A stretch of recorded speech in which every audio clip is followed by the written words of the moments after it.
né? Então, eu vou passar rapidamente nessa parte de cinemática da partícula fluida, que teoricamente era o conteúdo da aula anterior, certo? E aí, hoje a gente conclui esse tópico, né?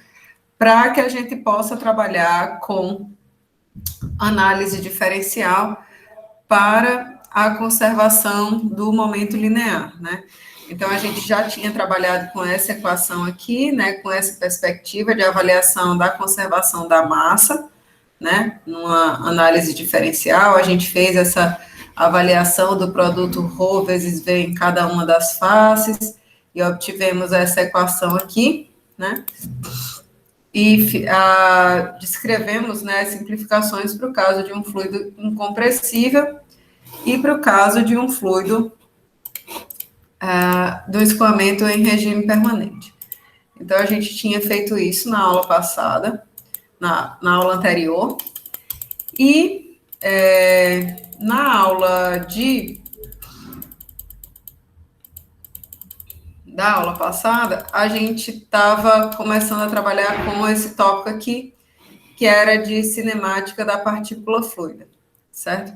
Então, em cinemática da partícula fluida, a gente quer avaliar como que uma partícula fluida que está inserida num campo de velocidade, né, ela se movimenta, né, sujeita a esse campo de velocidades. E aí, a gente viu que essa partícula, ela se movimenta bastante, né, e o movimento dela, na realidade, é a composição de 4 formas de movimentação principais, né? Translação, que diz respeito à mudança da sua posição, rotação, que aí a gente fala dessa partícula girar ao redor de um eixo, né? Deformação angular, que esses ângulos internos dela se diminuem ou aumentam, né? Eles se alteram, e o próprio processo de deformação linear, né? Então, na aula passada, teoricamente, a gente trabalharia, né, teria trabalhado com a translação da partícula fluida, que era justamente como que essa partícula fluida, ela se movimentava, né, qual que era a taxa de deslocamento dessa partícula fluida, e com o processo de deformação linear, que é justamente esse alongamento ou compressão da partícula ao longo de uma direção. No tocante à translação, né, a gente fala justamente do deslocamento de um objeto, né, ao longo do seu caminho que ele vai percorrer.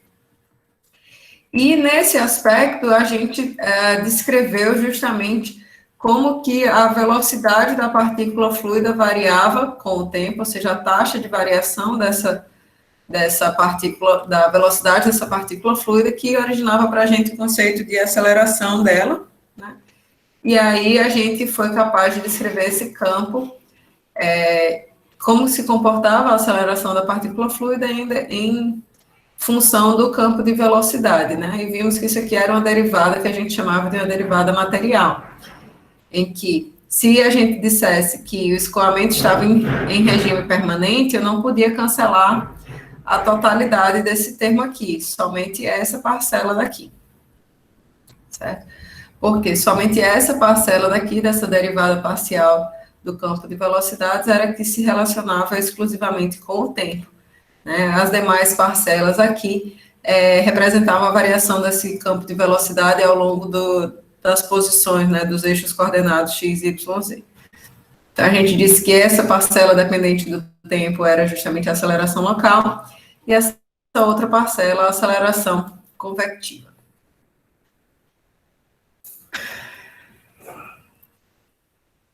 A gente fez, inclusive, questão referente a isso, né, em uma aula anterior. Eu acho que isso aqui eu ainda fiz com vocês sincronamente, né?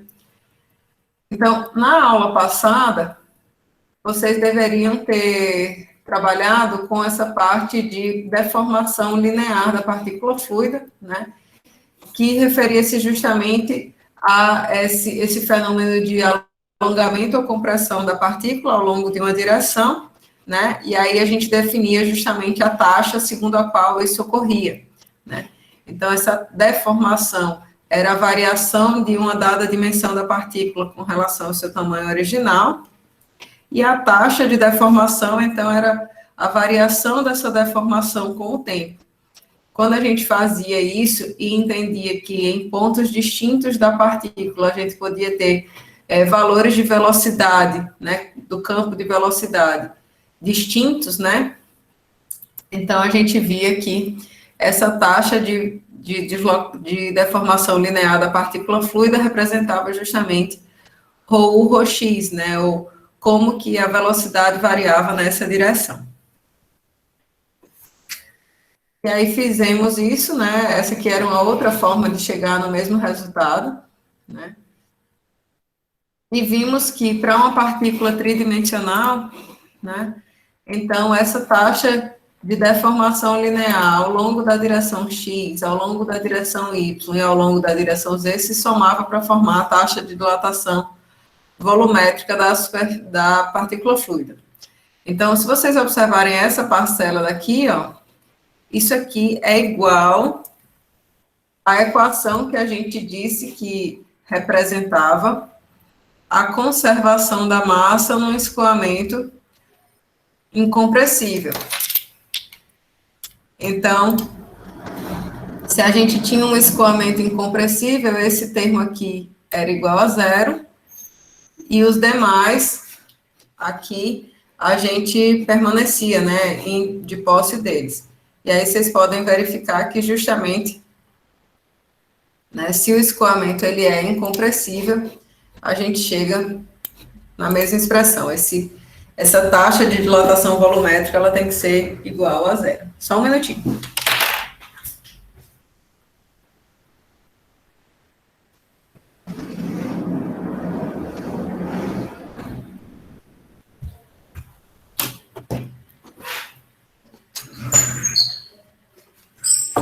Então, esse fenômeno, né,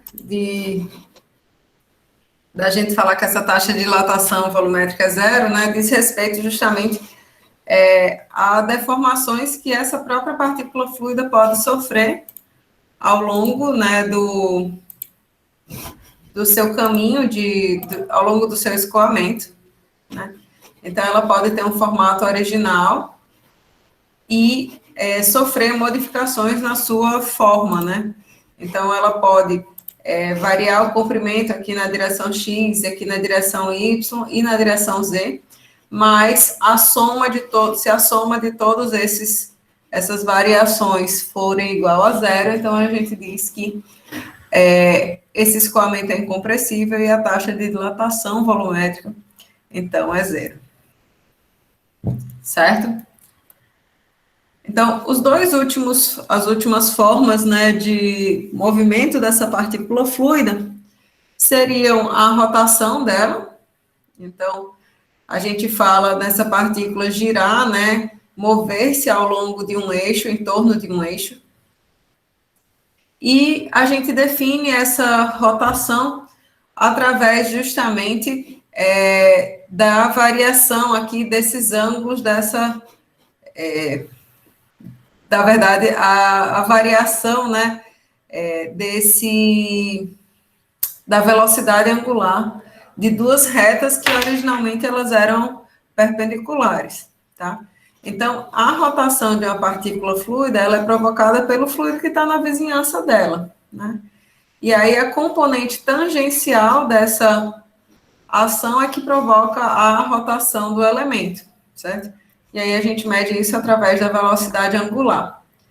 Então, a velocidade angular representa para a gente a taxa de rotação média de duas retas perpendiculares entre si que se interceptam em um ponto.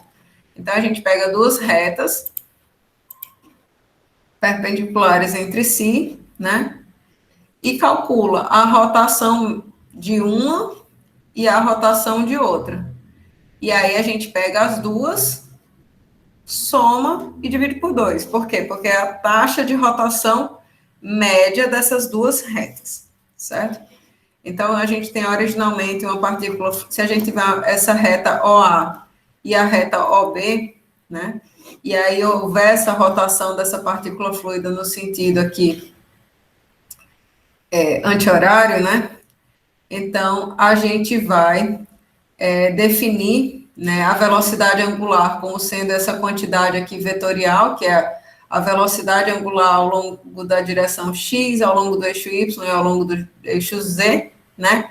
Mas cada uma desses termos aqui, cada uma dessas entidades, diz respeito a essa taxa de rotação média dessas duas retas perpendiculares. Então, por exemplo, se essa partícula fluida aqui vai rotacionar, né, aqui ao longo desse plano, ela está rotacionando ao longo do eixo Z, né, que é esse que sai do plano da página, certo? Então, se eu quiser calcular aqui ômega Z, que é a velocidade angular na direção Z, ao longo desse eixo Z, eu preciso calcular a velocidade angular da reta OA e a velocidade angular da reta OB. Somar as duas e dividir por 2. Então, essa velocidade angular vai dizer respeito justamente à taxa com a qual esse ângulo aqui, alfa, varia, né? Variação de alfa com o tempo. A gente sabe que para ângulos pequenos, a tangente do ângulo alfa vai ser aproximadamente o próprio alfa, né? Então, a tangente de alfa aqui é o cateto oposto, ΔN, dividido pelo cateto adjacente, que seria aqui justamente ΔZ, certo? E, então, a variação aqui de alfa com respeito ao tempo vai ser a variação de ΔN sobre ΔX com relação ao tempo, né? Mas quem é ΔN, quem é ΔX?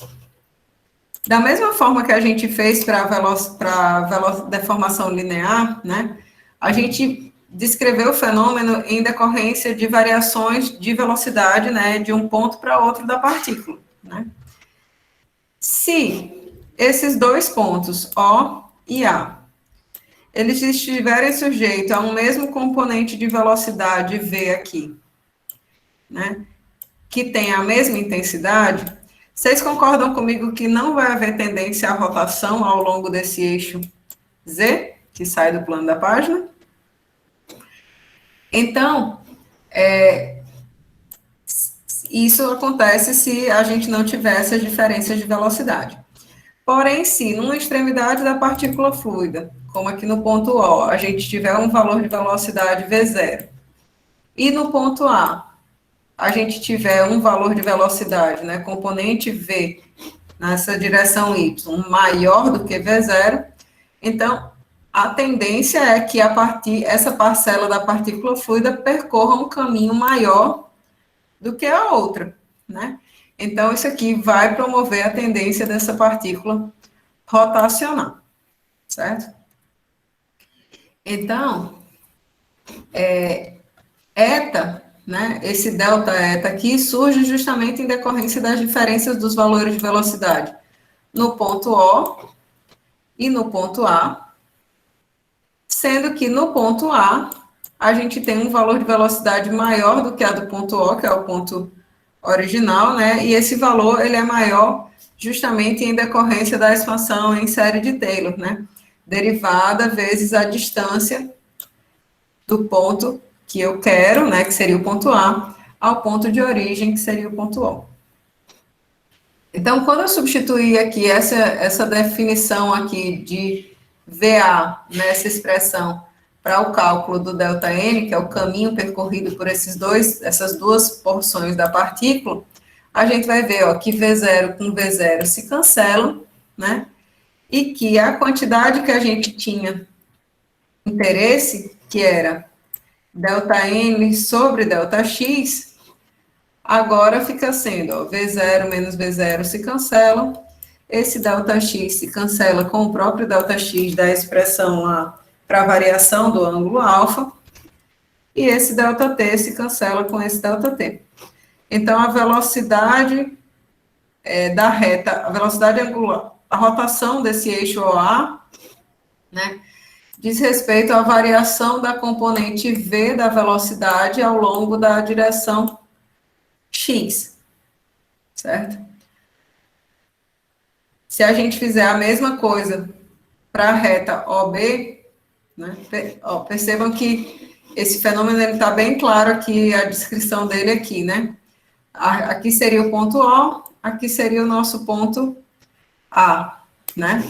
Se a velocidade do ponto A, ela é maior do que a velocidade do ponto O, através dessa expressão, que seria a expansão em série de Taylor, então essa parcela da partícula, ela tende a caminhar um percurso delta eta maior, né, do que esse ponto aqui, O. Então, esse delta eta vai ser correspondente justamente ao fato de nesse ponto, a velocidade aqui ser maior, né? A gente sabe que velocidade, né, é variação, no caso do espaço, num intervalo de tempo, né? Então, aquele delta eta, ele surge em decorrência dessas variações da velocidade de um ponto e outro. Ficou claro isso, pessoal? Deu para entender por que ocorre essa rotação da partícula ou não? Ficou, né? Show.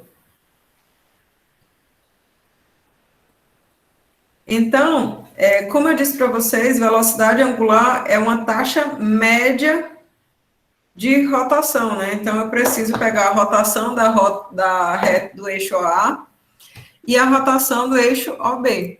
E aí, para fazer isso, a gente segue o mesmo procedimento, né? Só que, na hora que essa partícula fluida rotaciona, né? A reta OB, ela deixa de ser aqui vertical para ser essa reta aqui inclinada, né? E há uma variação, então, temporal desse ângulo beta aqui.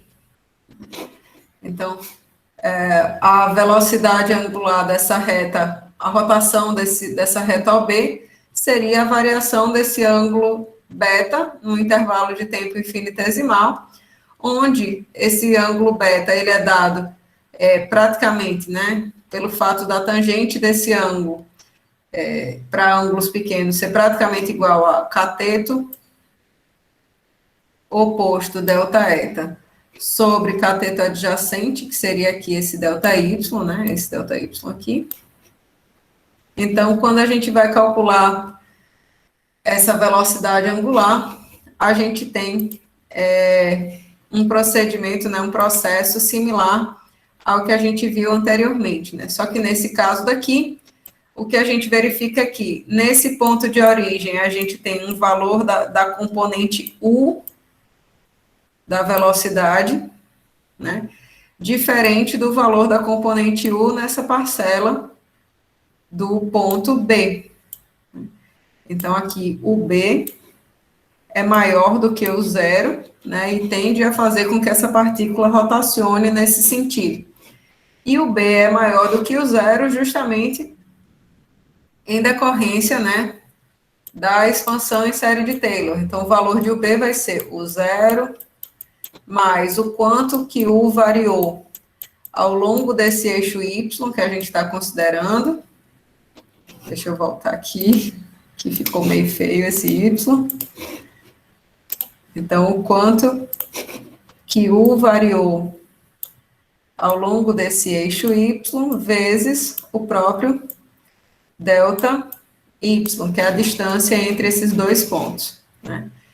Então, quando a gente for avaliar essa taxa de variação do ângulo beta, né, e aí descrever esse ângulo beta como sendo delta eta, que seria cateto oposto pela hipotenusa, pelo cateto adjacente, né, a gente vai ter que observar que esses componentes da velocidade que promovem a rotação nesse sentido, né, eles estão apontando ao longo do eixo x negativo.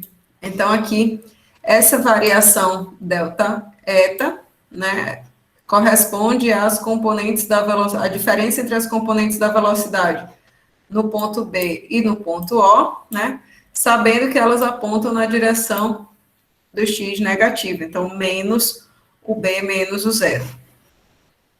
Então, obviamente, aí a gente tem, ó, o zero com o zero se cancelando, delta y se cancelando com delta y e delta t se cancelando aí com delta t. Então, essa velocidade angular da reta OB, né, essa rotação do eixo OB é menos variação da componente U da velocidade com respeito à componente Y, certo? Bom, como eu tinha dito para vocês, né, para a gente calcular a velocidade angular propriamente dita, então a gente precisa calcular a taxa média de rotação dessas duas retas. Então, eu pego a rotação da reta OA, a rotação da reta OB, somo as duas e divido por 2. Então, a rotação ao longo desse eixo Z que sai desse plano dessa página, né, seria um meio de ρv, ρx, menos ρu, ρy, certo? Aí você diz assim, agora lascou, né, professora? Porque agora você só fez para a direção x. E para fazer para y e para fazer para z? Se falar de Taylor, eu me tremo todinho. Ai, gente. Mas, ó, não precisa de aperreio, né? Porque o que vai acontecer, né, quando a gente fizer isso, é que a gente vai obter as seguintes expressões, né? A que a gente já calculou aqui para o eixo Z, né? Uma similar para o eixo X e uma similar para o eixo Y, né? Então, a rotação ao longo do eixo X diz respeito a variações da componente W ao longo de Y menos V ao longo de Z. Para Y, variação da componente U ao longo de Z menos a variação de W ao longo de X, certo? Então, perceba, o fenômeno de rotação ao longo do eixo Z não diz respeito às variações de velocidade nessa direção. Por quê? Porque as variações de velocidade nessa direção, ao longo da direção Z, vão ser responsáveis por rotacionar a partícula em torno dos outros eixos, e não dele próprio, certo? Se a gente quiser saber a velocidade angular da partícula como um todo, né, essa entidade aqui, a gente precisa somar a velocidade angular ao longo da direção Z com a velocidade angular ao longo da direção X, com a velocidade angular ao longo da direção Y. Aí é que os alunos geralmente olham para mim com a cara de professora, desisto de fluidos agora. Mas não desistam. Por quê? Porque tudo pode ser reescrito, reinterpretado. E, né, se a gente simplesmente usar, né, as operações matemáticas adequadas, a gente consegue descrever essa... Tudo pode ser piorado. A gente pode escrever esse mesmo processo, né, a rotação da partícula fluida, em termos justamente do ente matemático, né, rotacional. Então, o rotacional representa justamente esse produto vetorial daquele operador del que vocês já conhecem, né, que é aquele operador vetorial que representa as variações de uma dada qualquer coisa, né, uma dada propriedade, com relação aos eixos coordenados, vezes o unitário naquela direção. Então, a velocidade angular, perceba, é uma quantidade vetorial. Então, ela é obtida através do produto vetorial do operador del com o campo de velocidade. Quando a gente estava falando de taxa de dilatação da partícula fluida, a gente falou aqui, ó, essa taxa de dilatação da partícula fluida, ela era obtida pelo produto escalar desse campo com o campo de velocidade. Isso aqui ficava ρu, ρx, ρv, ρy, mais ρw Rosé, né? Então, isso aqui era uma quantidade escalar, por quê? Porque esse produto aqui era um produto escalar. Aqui a gente consegue medir a velocidade angular fazendo o produto vetorial entre o operador del, novamente, ó, mesmo operador del aqui, e o campo de velocidade. Então, eu só mudei a operação matemática, certo? Então, tá aqui o operador del para vocês relembrarem quem é ele. Para que vocês não tenham, né, que decorar aí todos esses termos referentes a essa velocidade angular, né, o cálculo dessa velocidade angular, ela pode ser feito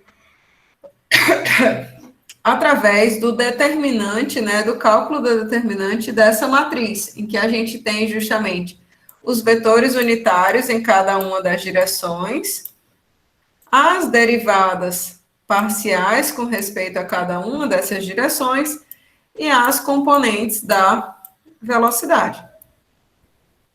Então, se isso aqui acontecer, perceba, ó, a gente fica com o determinante original, né? A gente repete as duas primeiras colunas desse determinante, referente à direção x e direção y, e no cálculo desse determinante a gente vai ver, ó, quer dizer, rho w, rho y na direção i, menos rho u, rho z na direção j. Então, vai ficar um polinômio bem grande, né? Mas na hora que você agrupar todos os termos referentes às direções x, y e z, é possível aí vocês determinarem qual que vai ser essa velocidade angular. Então, essa questão aqui diz assim, um campo de velocidades tem as seguintes componentes. U é x ao quadrado, y ao quadrado, z quadrado. V é xy, yz mais z quadrado. E W é menos 3xz menos z quadrado mais 4. Esse escoamento, ele é irrotacional? Bom, se o escoamento ele for irrotacional, pessoal, significa que a velocidade angular tem que ser igual a zero, certo?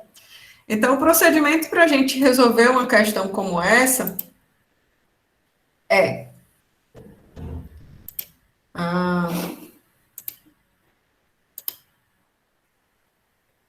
Vixe, agora eu não sei, eu estou projetando... Será que eu estou projetando aquela tela ou essa tela? Espera aí. Agora, fiquei na dúvida. Pronto, deu certo. Então, quando vocês se depararem com questões desses tipos, o que vocês precisam saber é que vocês precisam entender quais são os componentes desse campo de velocidade, quem é U, quem é V, quem é W, certo? E quando vocês querem calcular essa velocidade rotacional, é preciso que vocês tenham a expressão que vocês querem calcular, né, dessa velocidade rotacional, para saber quais derivadas vocês vão precisar fazer. Então, se a gente seguir esse determinante que está escrito aí, o que a gente vai obter é, ó, rho w, rho y na direção i, rho u, rho z na direção j, rho v, rho x na direção k. São os termos da diagonal em verde, né?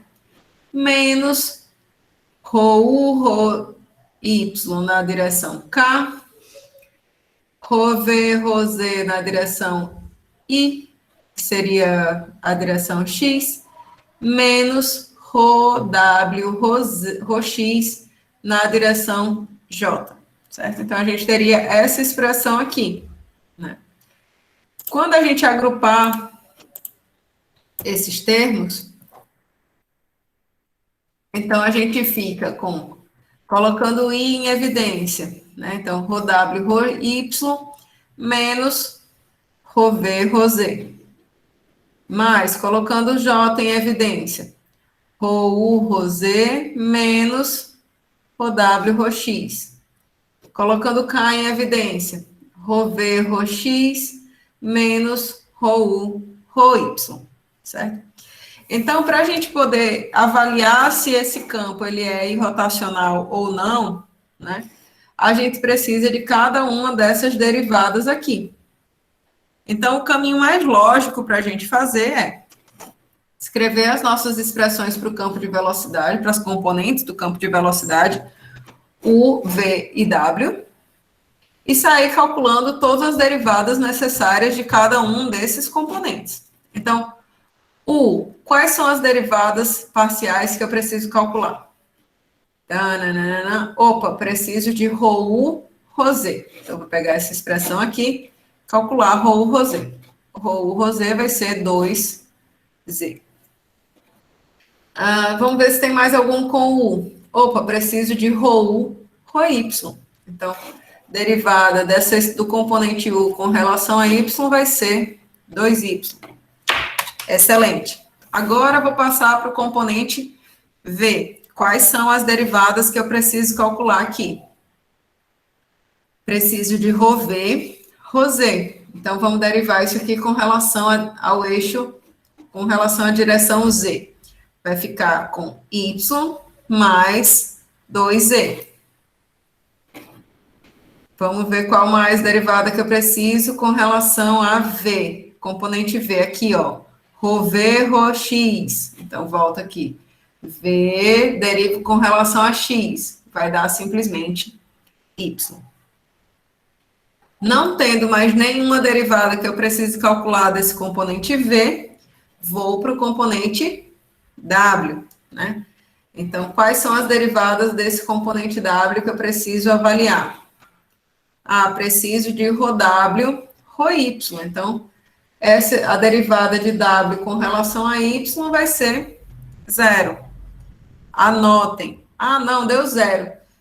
Vou deixar assim, não vou anotar isso. Anotem, senão vocês não vão saber depois, o termo vai ficar boiando na expressão de vocês, e vocês não vão saber o que fazer, tá?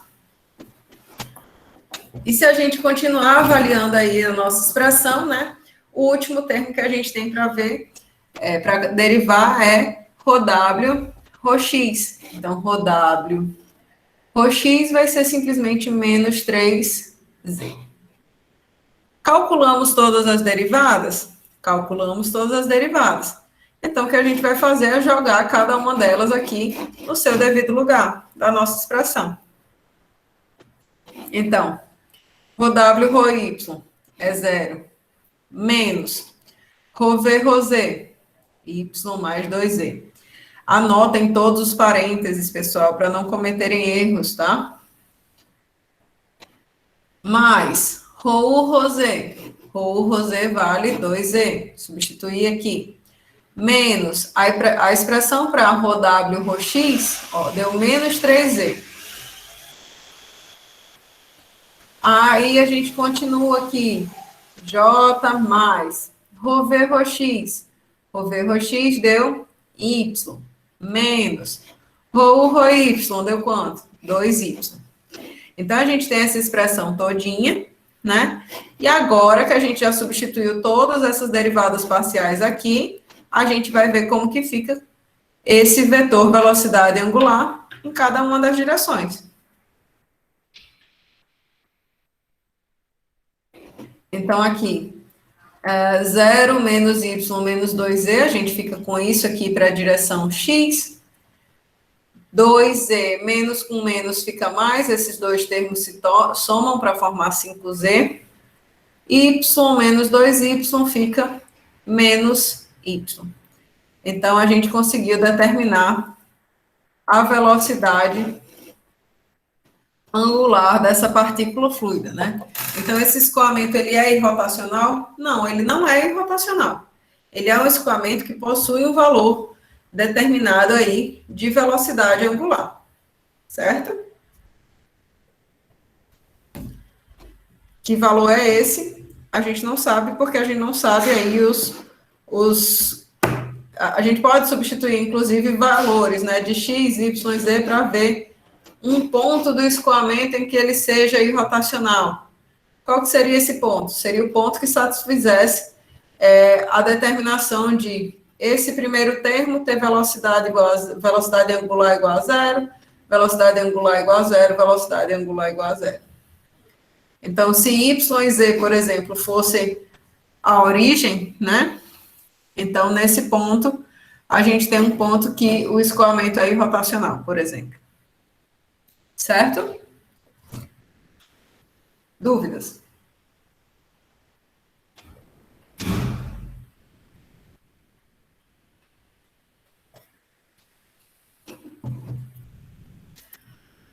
O último dos movimentos da partícula fluida, né, é o fenômeno de deformação angular, né?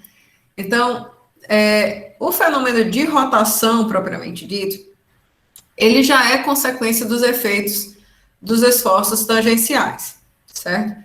Então, se não tem rotação, então não existe tensões tangenciais, e então a gente não tem o próximo, digamos assim, movimento da partícula fluida, que é justamente a deformação angular dela, certo?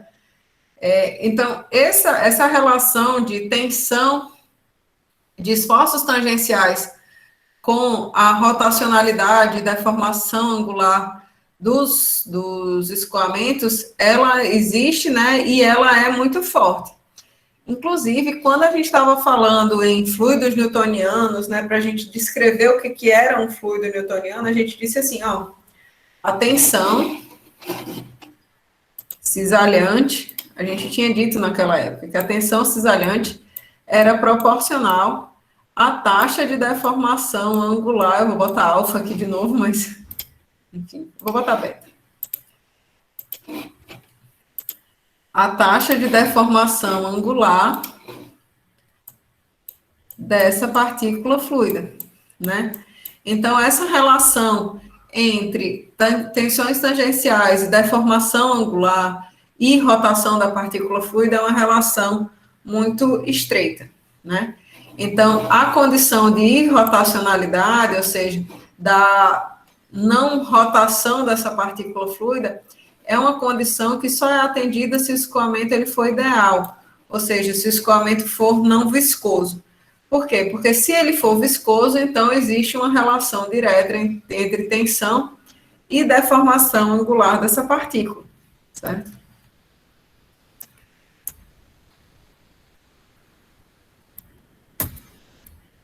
Então, o fenômeno de deformação angular da partícula fluida vai dizer respeito, então, à variação desses ângulos originais da partícula fluida, ou das linhas imaginárias que a formam. Então, se originalmente a gente tem aqui o ponto O, aqui um ponto A, e aqui um ponto B qualquer, e a gente tinha bem definido aqui esses ângulos internos dessa partícula fluida, né, no instante inicial, passado um intervalo de tempo, quando a gente fala de deformação angular, a gente diz, ó, que esses ângulos internos da partícula, que originalmente eram aqui, ó, de 90 graus, eles se alteram, ó. Aqui a gente tem essa variação dos ângulos que compõem, né, a partícula fluida. Então, essa taxa de deformação angular, ou deformação por cisalhamento, ela é definida como metade da taxa de diminuição do ângulo entre duas retas inicialmente paralelas que se cruzam num ponto. Então, é mais ou menos assim. A taxa de deformação, na verdade, não é esse o termo que eu queria colocar aqui, né? Seria o d gama dt. Essa taxa de deformação angular, ela é metade da taxa de diminuição do ângulo entre essas retas. Então, se existe esse ângulo inicial aqui dessas retas, que seria esse ângulo gama, né? No instante inicial ele tem um dado valor, e no instante posterior, ó, gama diminuiu, né? Então, como que a gente calcula isso? Perceba aqui, ó, se essa partícula originalmente aqui de azul escuro, ela sofre deformação angular, né? e ela tinha aí esse ângulo inicialmente de 90 graus, né? O ângulo interno gama, deixa eu apagar aqui. Esse ângulo interno gama, ele vai diminuir na mesma proporção em que esse ângulo alfa aqui cresce e beta também cresce, certo? Então, amplificando essa região aqui para cá, né? Esse ângulo gama aqui, ele diminui na medida que alfa cresce ou beta cresce também, certo? Então, a deformação angular, ela vai contabilizar essas distorções angulares durante o escoamento, certo? E a taxa segundo a qual esse elemento se deforma vai ser justamente a taxa com a qual esse ângulo gama aí vai variar, né? Então, na medida que alfa cresce, na medida que alfa cresce ou beta cresce, ou ambos, né? O ângulo formado entre eles diminui, certo? Então, d gama dt é o negativo da soma de d alfa dt e d beta dt.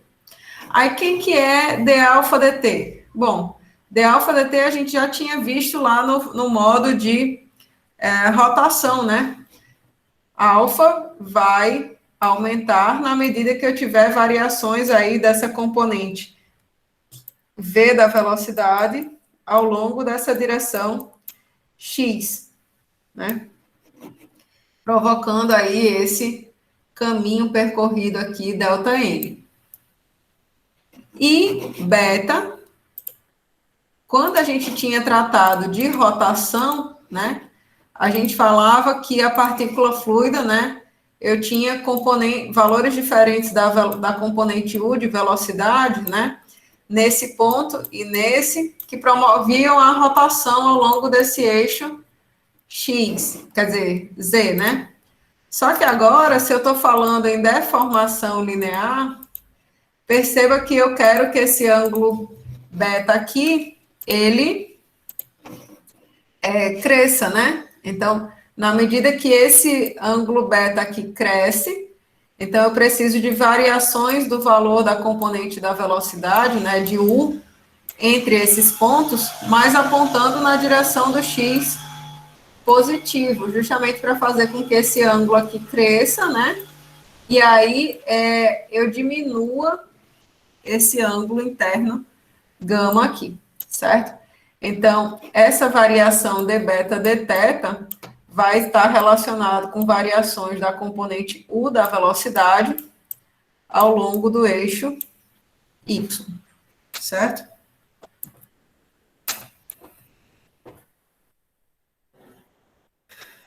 Então, como eu tinha dito aí para vocês, né, a gente tem essas duas expressões para descrever essa variação angular aí, essa taxa de deformação angular ao longo desse plano, né, XY. Então, essa seria a nossa expressão para a taxa de deformação angular nesse plano XY. E aí vocês vão me dizer, mas eu tenho também para o plano YZ, eu tenho também para o plano Y, qual mesmo? XZ. Tem. Você tem nos demais planos o fenômeno equivalente acontecendo, certo? E aí a gente tem justamente essas expressões para as taxas de deformação angular, né, em cada um desses planos, né? Então, taxa de deformação angular ao longo do plano XZ e taxa de deformação angular ao longo do plano YZ. Professora, não dá para fazer outra operaçãozinha daquela aqui, não? Opa, não dá. Aqui seria a nossa forma final aí da expressão para a taxa de deformação angular, tá, pessoal? Então, perceba que isso aqui, como eu falei para vocês, né? Lá no começo da disciplina, a gente dizia, tensão é proporcional à deformação para um fluido newtoniano, e a constante de proporcionalidade é a viscosidade. Isso a gente tinha dito no começo da disciplina, né?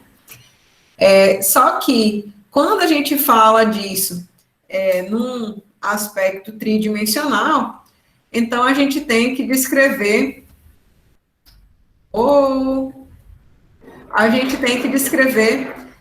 justamente, né, as tensões que atuam no plano XY, no plano YZ, no plano XZ, certo? Então, a gente vai descrever, né, e a lei de Newton vai ser uma das expressões que a gente vai usar para relacionar as tensões que estão sendo aplicadas com as taxas de deformação, certo? Então, com isso, pessoal, a gente conclui, né, as formas de, digamos assim, movimentação dessa partícula fluida, né? E isso tudo serviu para a gente para quê? Né? Todas essas ferramentas que a gente desenvolveu, elas são úteis justamente porque quando a gente for agora avaliar as forças que atuam sobre essas partículas fluidas, né? Então agora a gente já tem uma análise mais direta, né, desses fenômenos. Então, quando a gente fala em avaliar a conservação do momento linear nessa perspectiva diferencial, então a gente quer avaliar a expressão da segunda lei de Newton para uma partícula fluida, certo? Então a gente vai avaliar as forças que atuam sobre ela, a massa dessa partícula fluida, a aceleração dessa partícula fluida, né? A gente sabe que massa é a representação do produto da massa específica vezes o volume da própria partícula. Então, aqui a gente vai ter todas aquelas informações anteriores, elas se juntando para descrever essas forças. Entendeu? Então, a gente tinha visto que as forças que atuam sobre a partícula fluida, isso aqui ia ser igual ao produto da massa vezes a aceleração dessa partícula fluida, né? Que representavam aí justamente a taxa de variação do momento linear de um sistema, né? Se a gente pegar uma partícula fluida infinitesimal, então a gente vai falar das forças infinitesimais que atuam sobre essa partícula fluida, da massa infinitesimal dela e também da aceleração dessa partícula fluida. Mas perceba que aqui, ó, a gente já não colocou o Dzinho de aceleração, a gente colocou o Dzão. Por quê? Porque a gente já sabe que uma partícula fluida que está escoando, ela está sujeita a um campo de velocidade, né? Então, a aceleração dela é descrita por uma derivada substantiva, uma derivada material, né? Então, só aí de cara, a gente já pode substituir aqui esse dv/dt pela expressão da aceleração que a gente tinha descrito lá na parte de cinemática, né? Então, a componente de aceleração local mais a componente de aceleração convectiva. Excelente, lindo, maravilhoso. A gente sabe também, ó, que essa massa infinitesimal, ó, é o produto da massa específica vezes o volume da partícula fluida infinitesimal. Então, uma banda da nossa equação, ó, já está completamente resolvido. Então, massa vezes aceleração, a gente já escreveu na nossa linguagem diferencial aqui. Tá tudo lindo, tá tudo maravilhoso. Falta a gente descrever as forças, né? Então, a gente sabe que as forças que atuam sobre uma partícula fluida são forças de campo mais forças de superfície, né? Forças de campo são justamente aquelas originárias do campo gravitacional. Então, a força de campo gravitacional é o produto do próprio campo vezes a massa, né, dessa partícula fluida. Então, massa específica vezes volume vezes a aceleração da gravidade. Se a gente for descrever isso ao longo das direções x, y e z, por quê? Porque a nossa partícula fluida ela pode ter uma orientação qualquer no espaço, tal que haja componentes dessa aceleração da gravidade. Eu posso decompor essa aceleração da gravidade, ó, em... Deixa eu ver se eu consigo desenhar direitinho aqui. Em um GY, um componente aqui ao longo dessa direção X, um GX, e um componente de G ao longo dessa direção Z, certo? Então, como a gente não sabe dessa orientação precisa da partícula fluida, a gente pode descrever a força de campo, né, em termos das direções X, Y e Z. Tá? Excelente. Então, falta o único termo aqui, descrever as forças de superfície. E forças de superfície a gente sabe que são forças referentes às componentes normal e tangencial de pressão, né, e tensão cisalhante. Então, a gente sabe que essas tensões, elas podem ser descritas por um tensor de tensões, que a gente viu lá na primeira unidade, né, descrevendo justamente as tensões normais e as tensões cisalhantes em cada um desses planos, né, XY, XZ, YZ, ZY, enfim, de maneira a compor, né, toda a nossa partícula fluida. Então, essas forças de superfície vão ser descritas, né, através dessas tensões, né, em cada uma das superfícies. Só que o que acontece é que essa partícula fluida é infinitesimal, e a gente disse que a gente sabia os valores das propriedades dela na sua origem, né? Então, na origem da partícula fluida, eu sei qual que é o valor da tensão cisalhante ou da tensão normal, qualquer uma dessas componentes, certo? Então, a gente vai precisar de trabalhar novamente com a expansão em série de Taylor para poder avaliar esses termos, né, em cada uma das faces. Então, se eu pegar aqui, tensão normal, tá? Tensão normal XX, que é a tensão referente às pressões, né, do escoamento. Normalmente a gente considera assim.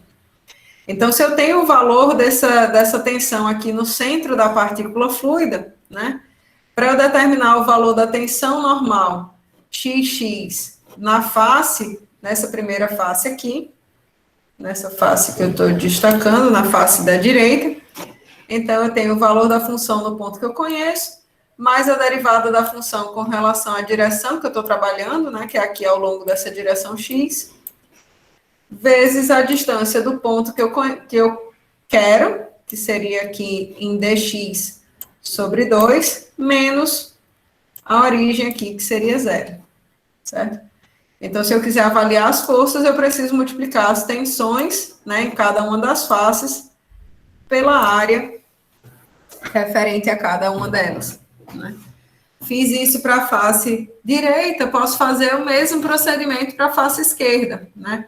Então, a tensão XX na face esquerda vai ser o valor da tensão no ponto que eu conheço, que é a origem, mais a derivada da tensão com respeito à direção que eu estou avaliando, né, como que ela variou aqui ao longo dessa direção X, vezes a distância do ponto que eu tenho interesse, aqui é menos dx sobre 2, menos a origem, que é zero, né?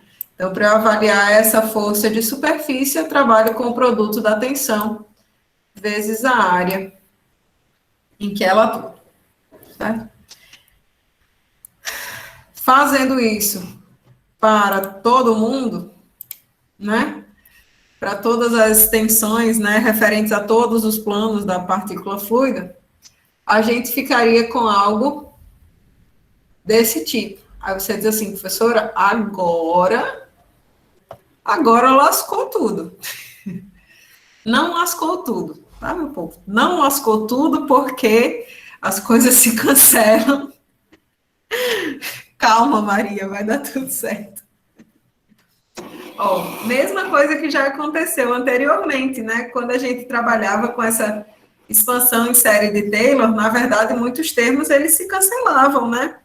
Porque justamente, ó, essa tensão XX aqui, ó, se cancela com essa menos a tensão XX aqui. Então, esse vai embora com esse, né? Esse termo aqui, ó, é mais isso daqui, e esse termo vizinho a ele, ó, é menos com menos. Então, esses dois aqui vão se somar aqui lindamente, certo? Esses dois termos aqui, e aí esse sobre 2 aqui vai embora. Para a tensão cisalhante, né? Cancela, cancela, mesma coisa. Esse sobre 2 vai embora com esse sobre 2 aqui, eles vão se somar, né? Mais, menos com menos também dá mais. Mesma coisa acontece para a direção Z, né? Mais, menos com menos também vira mais. E aí, olha que lindo. Tchá, tchá, tchá. Agora tudo cortando de novo. Corta e recorta aqui, viu? Muito feio, né? É feio, mas ó, quando chegar na versão final, vocês vão dizer assim: ah, professora, nem é tão feio assim. Dá pra. Calma, Dudinha. É daí pra pior. Ó, não se revolte, mulher, vai dar tudo certo. Não cria um bloqueio com isso, porque, ó, já diminuiu sensivelmente a vida da gente, ó. A gente já colocou todos os DX, DY, DZ em evidência aqui, ó, bem lindos e loiros, entendeu? Todos os DX, DY, DZ já estão em evidência aqui.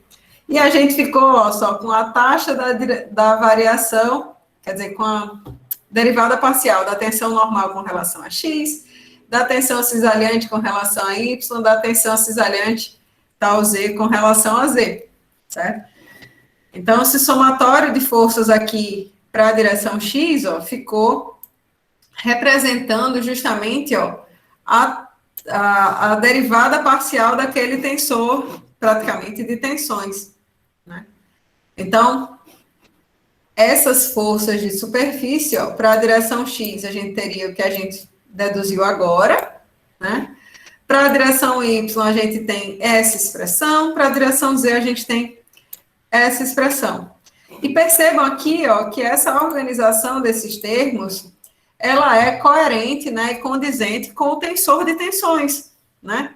Então, aqui, ó, a gente tem a tensão normal XX, normal YY, normal ZZ.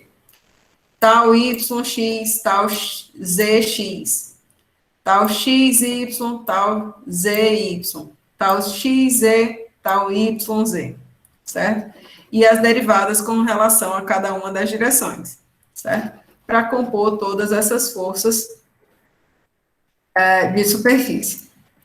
Então, na realidade, a gente vai somar, ó, as forças de campo gravitacional, DFX,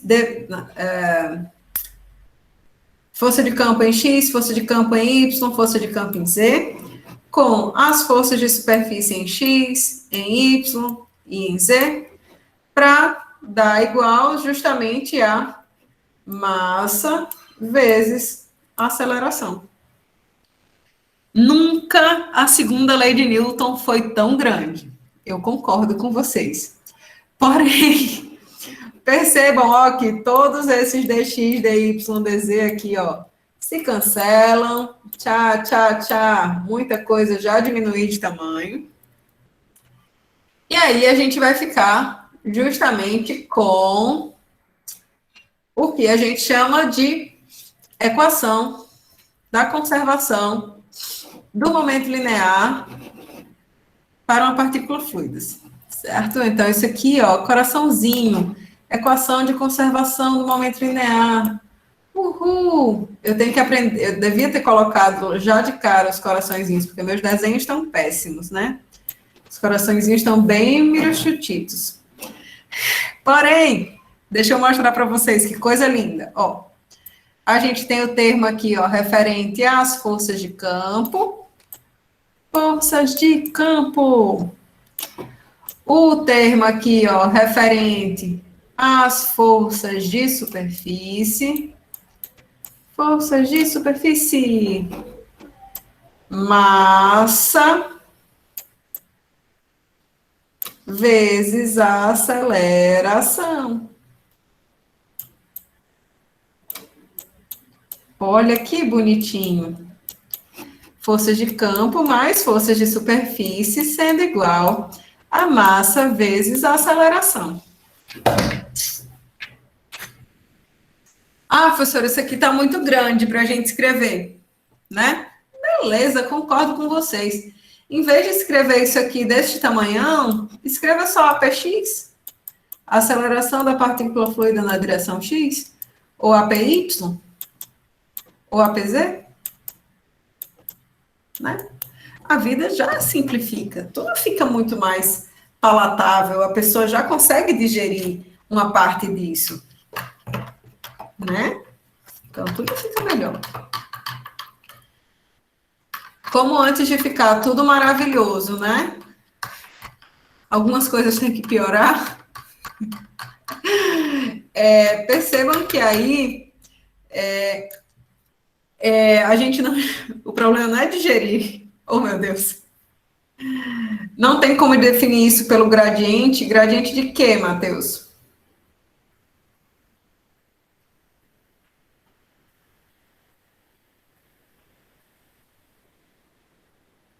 As três componentes da massa, você diz aqui, na aceleração. Ah, então, vai ficar mais fácil. Vai dar certo.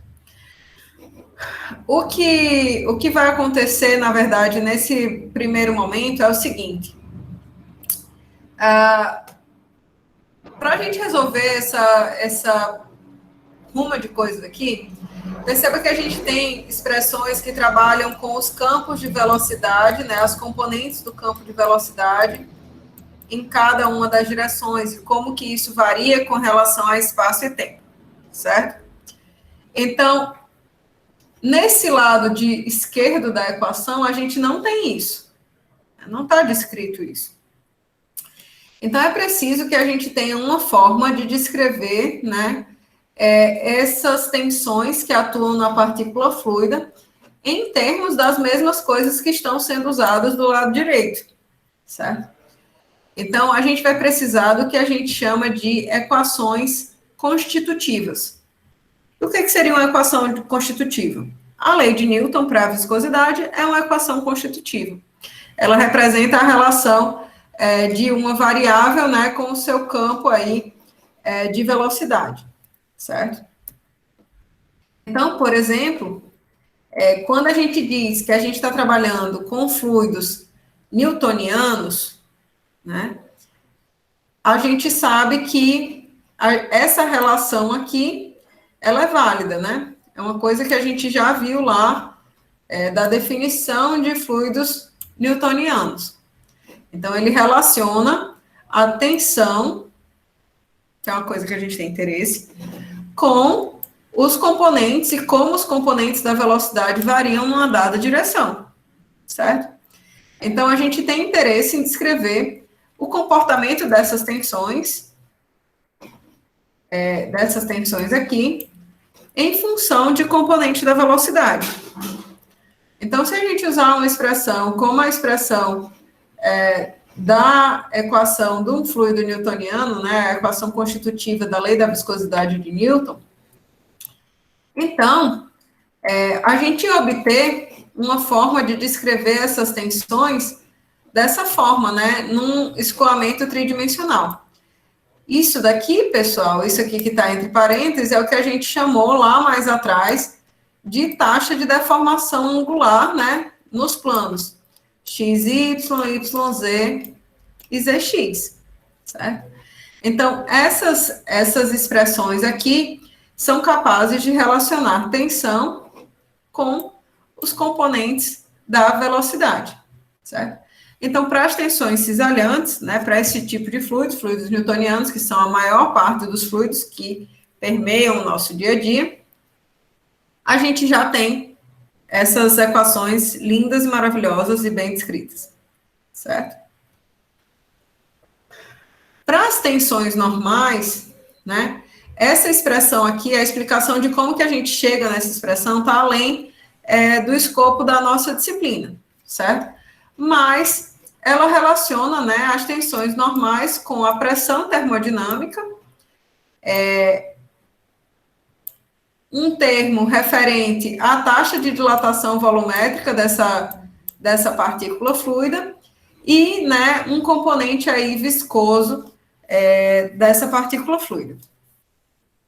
Quando a gente usa essas expressões, né, e essas descrições lá na nossa equação de conservação do momento linear, né, que aqui está descrita para a direção x, né, quando a gente substitui essas informações aqui, ó, de quem é a tensão normal e como eu posso representar essas tensões cisalhantes em função desses componentes da velocidade, a gente ficaria com uma coisa absurdamente gigantesca, como isso aqui, né? Mas que pode ser simplificada, certo? Essa dedução aqui, geralmente vocês não vão encontrar nos livros de mecânica dos fluidos. São poucos os livros que trazem essa dedução da equação de Navier-Stokes. Ele geralmente passa dessa primeira linha aqui para essa última, achando que você entendeu tudo. Sai daqui dessa primeira linha para essa última e acha que você entendeu tudo o que aconteceu. Eu não gosto de fazer isso, tá? Eu gosto de mostrar para vocês como que isso acontece para a gente dar, inclusive, credibilidade à equação, credibilidade ao que foi feito, né? E aceitar menos do que, é mais fácil de aceitar do que simplesmente decorar, certo? Então, essa equação de Navier-Stokes, ó, ela vai representar para a gente a conservação do momento linear para um fluido newtoniano, né? E no caso de um escoamento incompressível, certo? Então, a equação de Navier-Stokes se aplica para esses dois casos simultaneamente, né? Fluido newtoniano e escoamento incompressível. Então, partindo, né, dessa substituição desses termos aqui, nessa expressão, que seria a equação de conservação do movimento para a direção x, né?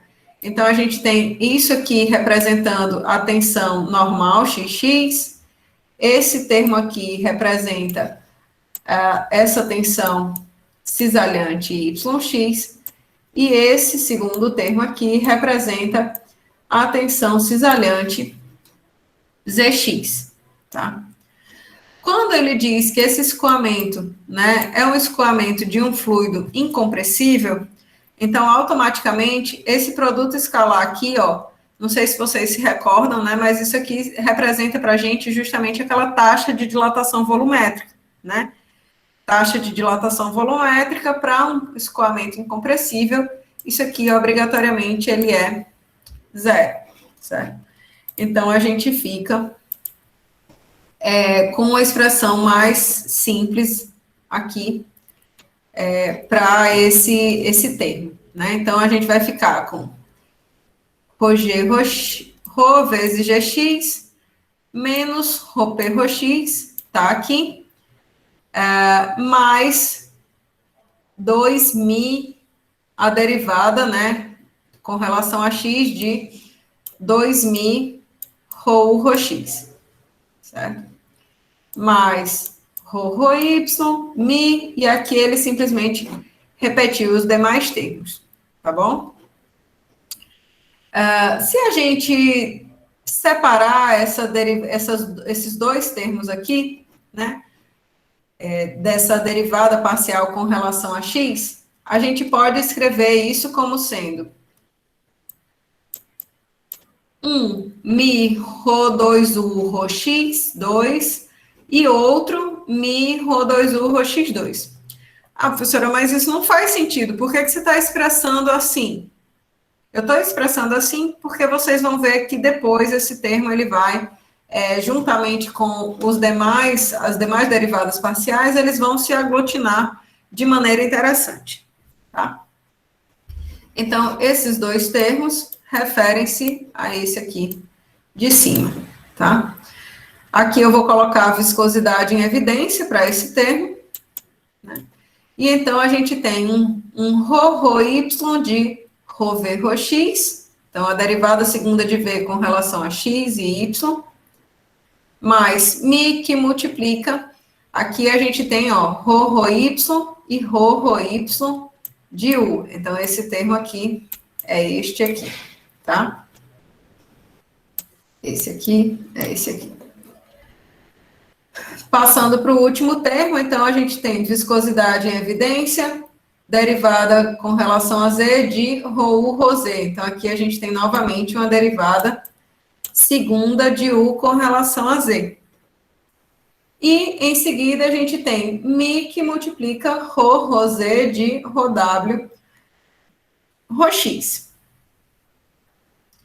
Aí você diz assim, professora, agora não estou entendendo nada de nada. Se vocês observarem esse termo aqui dentro eu tenho já faz tempo que eu tô assim.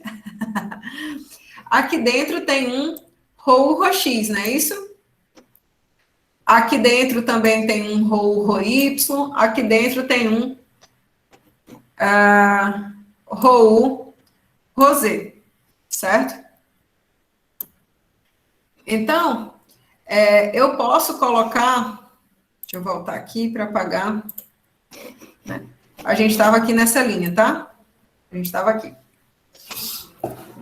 Então, eu posso colocar termos que têm a derivada com relação a x em evidência. Ó. Então, aqui eu tenho um ρ, ρx, aqui existe um ρ, ρx, e aqui existe um ρ, ρx também. Né? Quando a gente faz isso, perceba que eu vou colocar esses derivadas com relação a x em evidência aqui, e aqui fica ρu, ρx nesse primeiro momento, ρv, ρy e ρw, ρz aqui, certo? Por que que eu estou fazendo isso? Porque, novamente, da mesma maneira como eu disse, ó, a taxa de dilatação volumétrica é igual a zero aqui, cancelei esse termo aqui representa justamente a taxa de dilatação volumétrica. Então, eu posso cancelar tudo isso aqui. Isso aqui fica sendo igual a zero pelo fato do escoamento ser de um fluido incompressível.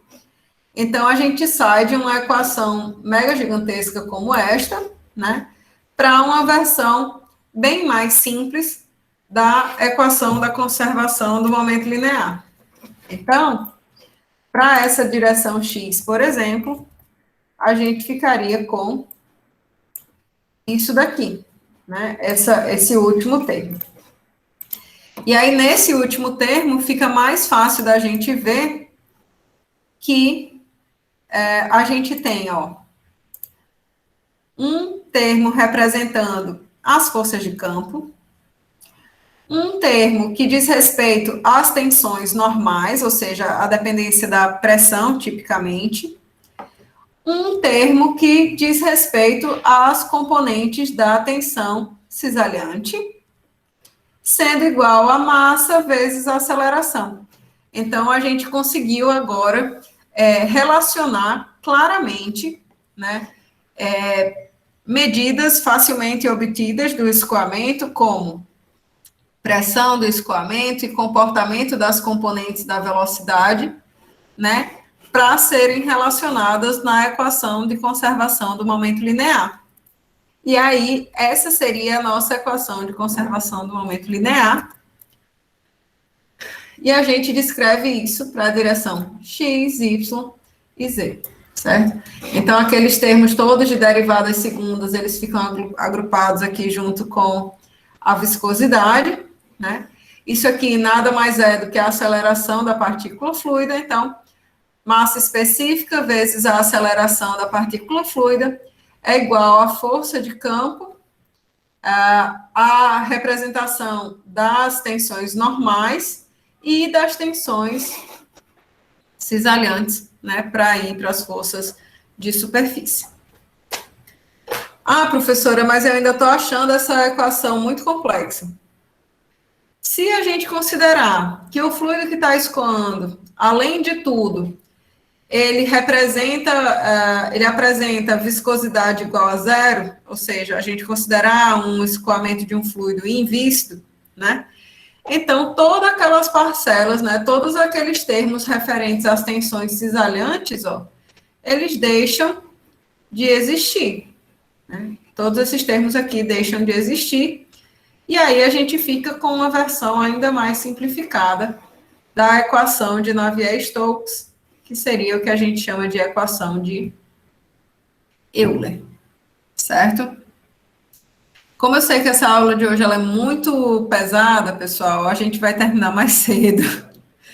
E na aula que vem a gente vai fazer exercícios dessas equações diferenciais, como é que usa, para que serve, né? Como é que aplica, tá bom? Eu sei que o juiz de vocês queimou ruim hoje. Queima mesmo nessas aulas de análise diferencial, às vezes é barra mesmo, não entendo.